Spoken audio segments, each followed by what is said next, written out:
First tonight, the developments continue to come in about a body found in a small Indiana lake not far from where missing Dr. Teleka Patrick was last known to be. The latest development tonight is confirmation from the medical examiner working this case that the body is that of a black female. Further confirmation of the fear that hopes of finding Dr. Patrick alive are no more. This is the scene where that body was found. As you can see, the lake is right up against the highway there, not far from where Teleka's car was found. Tonight, we do have team coverage from Indiana to West Michigan. We start tonight live at the scene in Porter, Indiana with 24-hour News 8's Heather Walker. Heather. Leon, we're at Lake Charles Park, and you can hear just how close it is to the highway. She was freaking out because there was a ton of vehicles, a ton of cops, dive rescue. Brandon French says he was woken up by his panicked wife, Erin, around 8 this morning. Police, fire, and a dive team were set up at Lake Charles, which is right off their backyard. We didn't know what was going on. They knew about the Teleka Patrick case. They were outside the night her car was found off I-94 near the Porter exit. They were asking us if they saw people on our property or anything, and we have 2 dogs we saw when you came up. They definitely alert you, so I don't know. Teleka's car was less than a mile from the lake. There's a barbed wire fence dividing the highway from the lake, but once you cross that, the lake is just steps away. Authorities searched Lake Charles in January when it was still frozen, but didn't find anything. Last week, there was a search near where Teleka's car was found. It also came up empty. The coroner says he can't tell how long the body has been there. However, because of decomposition, he will have to identify it using dental records. If it is her body, that answers the question where Teleka Patrick went. But how she got there remains unanswered. I'm sad for the family, but at the same time, relief, I guess, if it is. That way the family can at least now have some closure and put her to rest.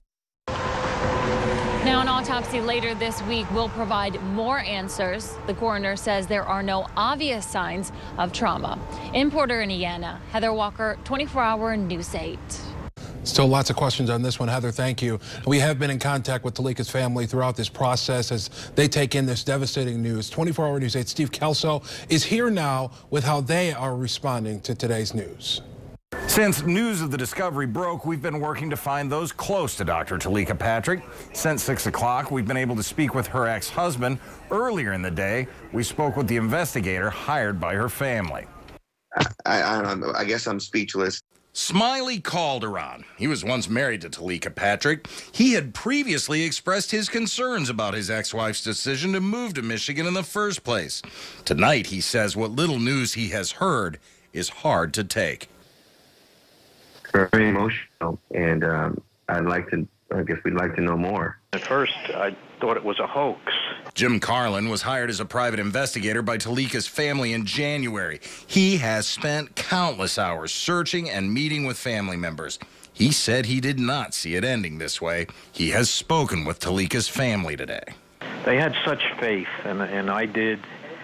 And, you know, the only thing that obviously is tragic and ending as this is that faith that they had that she was going to come home. Also tonight, this statement from Western Michigan University's Homer Stryker MD School of Medicine, where Patrick was a resident. Quote, "We are awaiting the results of an official confirmation from authorities and offer our sincerest condolences and prayers to Teleka's family during this difficult time."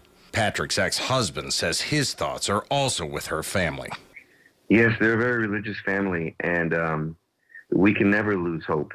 Even now, I mean, I don't know all the facts, but I still wish for the best. Also tonight, a statement from the Kalamazoo County Sheriff's Department. It briefly details the gruesome discovery, but concludes no further information will be available at this time.